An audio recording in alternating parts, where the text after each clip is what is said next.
Bueno chicos, bueno, en esta oportunidad vamos a revisar, vamos a continuar con la temática de monitorear la calidad del aire de emisiones atmosféricas y vamos a revisar un poco de forma muy general la normatividad que aplica en Colombia para el control de las emisiones. Bueno, iniciamos con la normatividad para monitorear la calidad del aire, que es la resolución 2254. Esta resolución 2254 fue adoptada el 1 de noviembre del 2017 y fue por medio del cual se definieron cuáles eran o se modificaron los niveles máximos permisibles para la emisión de los contaminantes criterio y se definieron algunos aspectos metodológicos para el tema de cálculo de la calidad del aire, reporte de eventos no programados o de emergencias. Sí, uno de los principales cambios que tuvo la norma, como ya lo habíamos hablado en clase, era el tema de, digamos, la eliminación de uno de los contaminantes criterios que se eran definidos en ese momento, que eran las partículas totales suspendidas, en donde se eliminó a partir de esta nueva resolución, no está sido incorporada en el listado de los contaminantes criterios. Y otra de las modificaciones sustanciales que se dieron a cabo fue en función, por ejemplo, de las concentraciones de algunos contaminantes, como por ejemplo el NO2, como lo pueden observar, y como por ejemplo el SO2, ¿verdad? Entonces, como pueden ver, algunas de las concentraciones cambiaron en función del tipo de exposición y en algunos casos se hizo más restrictiva. Bueno, aquí presentan unos niveles máximos permisibles definidos por microgramos sobre metros cúbicos para las exposiciones de 24 horas, exposiciones anuales y exposiciones de 1 hora. Entonces, por ejemplo, podemos observar que el material particulado tiene exposición anual de 50 microgramos sobre metros cúbicos, en cual mantiene una correlación en función de la normatividad que aplicaba hace algunos años. Y vemos que uno de los cambios más considerables fue en función de estos dos contaminantes cuyos valores fueron más restrictivos, ¿verdad? Pasaron, por ejemplo, en una exposición de 24 horas, pasaron de ser de 80 a 50, y una exposición, por ejemplo, de 1 hora pasó a ser de 250 microgramos sobre metros cúbicos a 100 microgramos sobre metros cúbicos. Otro de los aspectos importantes que también se tuvieron que llevar a cabo o que tuvieron una reducción muy considerable fue, por ejemplo, el de ozono, cuyo tiempo de exposición de 1 hora desapareció, y en donde se hizo un poco más laxo los tiempos de exposición, las concentraciones a exposiciones de 8 horas, pasando, por ejemplo, de 80 microgramos sobre metro cúbico a 100 microgramos sobre metros cúbicos. Y en función del monóxido de carbono, vemos, por ejemplo, que se hizo en algunos casos más restrictiva, manteniendo aún sus horas de exposición, ¿sí? Uno de los aspectos que deben de tener en cuenta, y es que uno de los apartados de la norma define que a partir del 1 de julio del 2018, es decir, estas concentraciones ya están en vigor, las concentraciones estipuladas en esta tabla, es decir, en función del PM10 y de PM2.5, van a presentar una reducción de un 25% para las exposiciones de 24 horas y de 8 horas. Es decir, que si en 8 horas, según la tabla, si la exposición anual, por ejemplo, para PM10 era de 50, ahora va a ser de 37 microgramos sobre metros cúbicos, y la exposición hacia 24 horas de un día va a pasar de 100 a 75 microgramos metros cúbicos. Esto es lo que aplica a partir de la fecha. No obstante, uno de los componentes, uno de los aspectos importantes que se modificaron era que el promedio no iba a ser válido para el cumplimiento de dichos valores. Lo que se hacía anteriormente en los sectores productivos era que, por ejemplo, si se monitoreaban 5 o 6 estaciones, para definir si cumplía o no cumplía, por ejemplo, con la normatividad ambiental, se definía un promedio por estaciones, un promedio global, y ese era el valor por medio del cual se generaba un juicio de valor de cumplimiento e incumplimiento de la normatividad ambiental que aplicaba en ese momento. Ahora los procesos cambiaron, es decir, ahora las empresas o los sectores productivos están obligadas a reportar en función del número de estaciones que cumplen o no cumplen con ese valor máximo permisible, en función de la exposición anual o diaria, ¿sí? Entonces, para que lo tengan muy en cuenta. Otro de los aspectos más importantes que hay que tener en cuenta es que estos valores se hacen más restrictivos en función del tiempo. Es decir, a partir del 1 de enero del 2030, acuérdense que el año 2030 es donde se definen, por ejemplo, las rutas a seguir de los ODS bajo la Agenda 2030.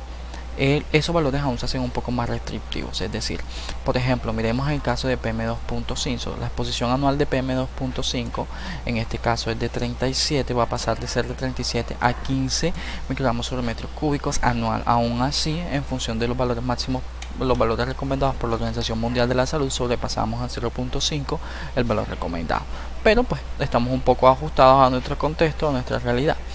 Y el PM10, por ejemplo, la exposición anual va a pasar de 75 metros cúbicos a 30, ¿verdad? Entonces, para que lo tengan en cuenta, así va a pasar con muchos contaminantes, y existen otros contaminantes que son tóxicos que no se están monitoreando en este momento. Por ejemplo, bajo la red de monitoreo de la calidad del aire de la ciudad de Barranquilla, estos contaminantes no son monitoreados porque son compuestos tóxicos que están presentes en el aire. En muchos casos son compuestos orgánicos volátiles o persistentes, y en algunos casos también son metales pesados. Entonces, en este momento estos componentes no se están monitoreando, pero a partir de esta fecha deben de ser incluidos dentro de los esquemas de monitoreo de la red de monitoreo de calidad del aire. Entonces, algunos ejemplos de eso, por ejemplo, son el benceno, el plomo o sus compuestos, por ejemplo, el cadmio, el mercurio inorgánico, el tolueno, el níquel y sus componentes, y los hidrocarburos aromáticos, ¿verdad?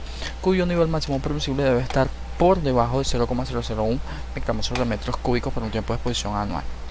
Esto en función de lo que dice la norma. Otros aspectos muy importantes que tenemos que tener en cuenta es que a partir del 1 de enero del 2018 las autoridades ambientales tienen competencia para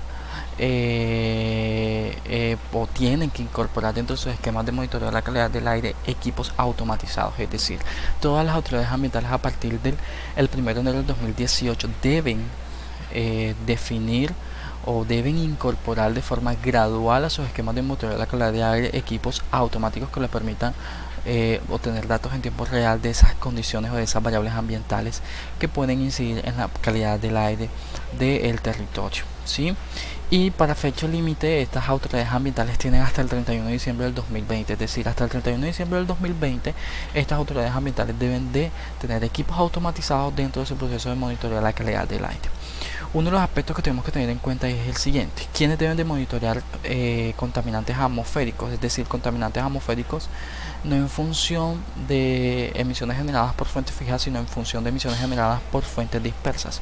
En este sentido, la norma nos dice que este tipo de objetos o este tipo de proyectos, ¿sí?, deben de tener o deben de ser objeto de seguimiento de la calidad de aire, tanto proyectos, obras o actividades. Un ejemplo de este caso es, por ejemplo, aquellos proyectos que dentro de su evaluación de impacto ambiental, en el marco de su licenciamiento, incorporen o tengan identificado un perjuicio o un deterioro sobre la calidad del aire. Otro de estos aspectos es que aquellos que tengan definido dentro de su plan de manejo ambiental o plan de gestión ambiental de forma periódica esquemas de monitoreo para esos componentes, deben de alguna u otra forma reportar datos sobre el seguimiento de la calidad del aire, ¿sí?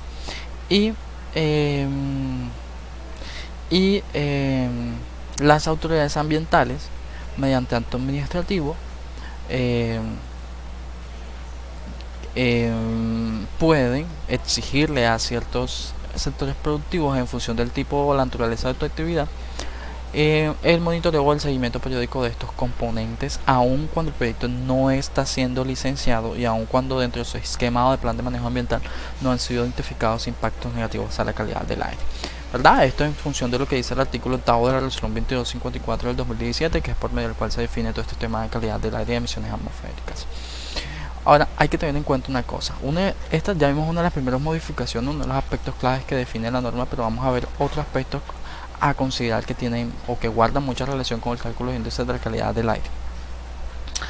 En Colombia existen unos rangos, ¿verdad? Unos rangos en función de esos contaminantes criterios, que son estos que están aquí, y esos rangos nos van a dar una situación que puede ser comunicada bajo un escenario de prevención, bajo un escenario de alerta o bajo un escenario de emergencia. Estas contaminantes o las concentraciones que se toman como referencia para el cálculo del ICAS son las de tiempo de exposición de 24 horas, por ejemplo, para el PM10 y para el PM2.5, y las de tiempo de exposición de 8 y de 1 hora para ozono, monóxidos, NOx y los SOx, ¿sí? Entonces, ya como para que tengamos en cuenta esto. Entonces, cuando esas concentraciones presentan o cuando esos datos presentan una variación significativa dentro de ese rango de frecuencia, por ejemplo entre 155 y 254, se define entonces una comunicación de un estado de prevención para la emisión o para las concentraciones de PM10, ¿sí?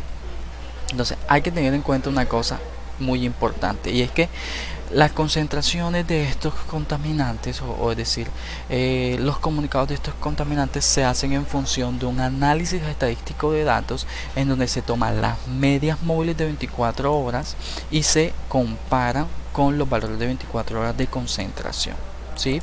Por ejemplo, como para poder hacer todo este tipo de mediciones necesitamos equipos netamente automáticos, nosotros lo que vamos a hacer es a procesar de forma efectiva esos datos y a tomar las medias móviles para poder compararlos sobre estos estados de prevención. No obstante, ¿verdad? La norma dice lo siguiente: se deberá realizar un seguimiento horario si después de 48 horas seguidos el dato reportado se encuentra en valores promedio dentro del mismo rango en más del 75% del tiempo. Se debe realizar una declaratoria al nivel correspondiente. Es decir, vamos a ver, cuando nosotros dentro de un rango de tiempo de 48 horas, ¿verdad?, analizamos o identificamos que las medias móviles reportadas del contaminante 1, por ejemplo PM10, se encuentran en el 75% del tiempo observado de las 48 horas, que aproximadamente son unas 32 horas.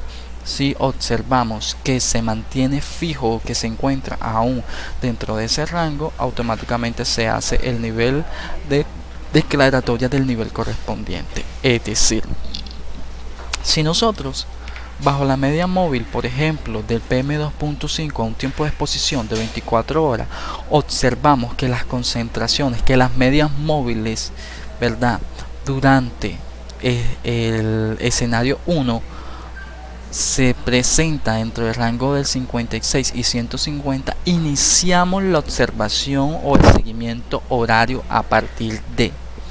Entonces, a partir de ese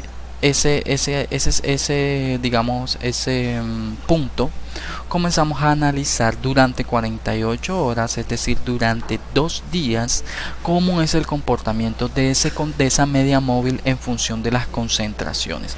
Si de las 48 horas observadas, ¿verdad?, más de día y medio las medias móviles se encuentran aún en el rango de 56 y 150, entonces se hace la declaratoria del nivel correspondiente. Si no, no se puede hacer la declaratoria. Es decir, ¿por qué? Porque es necesario que la declaratoria de esos sistemas se hagan bajo unos modelos de vigilancia, y esos modelos de vigilancia incorporan un seguimiento al comportamiento estadístico de esos datos. ¿Okay? Entonces, para que lo tengamos en cuenta. ¿Ve? Entonces, acá, elaboración del programa de reducción de la contaminación. Esto en función de los niveles de prevención y alerta. Ahora, sin embargo, vamos a hacer nosotros. Ahora, hay que tener en cuenta algo, y es lo siguiente, ¿sí? Esto en función de evaluación de la calidad del aire de entes territoriales. Las autoridades ambientales deben de seguir este proceso, ¿sí? Ahora, las autoridades ambientales le exigen a aquellos proyectos que emiten bajo fuentes difusas ciertos contaminantes a la atmósfera el reporte del cálculo del índice de calidad del aire. Ese reporte del índice de la calidad del aire normalmente se hace en función de los promedios, en función de las concentraciones. Las concentraciones en función de los tiempos, ¿sí? Es decir, aquí se aplica el mismo procedimiento, pero no se va a hacer un proceso de monitoreo horario de el dato, ni tampoco se va a hacer el cálculo de las medias móviles de 24 horas. Simplemente se hace el cálculo en función de la concentración arrojada por el contaminante, teniendo en cuenta los rangos de cada escenario de comunicación, ¿sí? Entonces esa es la única diferencia. Sin embargo, ahorita vamos a ver un ejercicio. Yo les voy a mostrar más o menos cómo se hace. Yo tengo una plantilla y para que puedan como observar cómo se hace el cálculo de los niveles del índice ICA, y para que puedan observar entonces cómo se hace la comparación de la norma y cómo se llegan a tener conclusiones, ¿sí? Entonces, la elaboración del programa de reducción de la contaminación del aire. ¿Qué sucede? Los entes territoriales tienen la función no solamente de vigilar y de ejercer seguimiento sobre los índices de calidad del aire de los territorios, sino que también tienen la responsabilidad de tomar medidas de mejora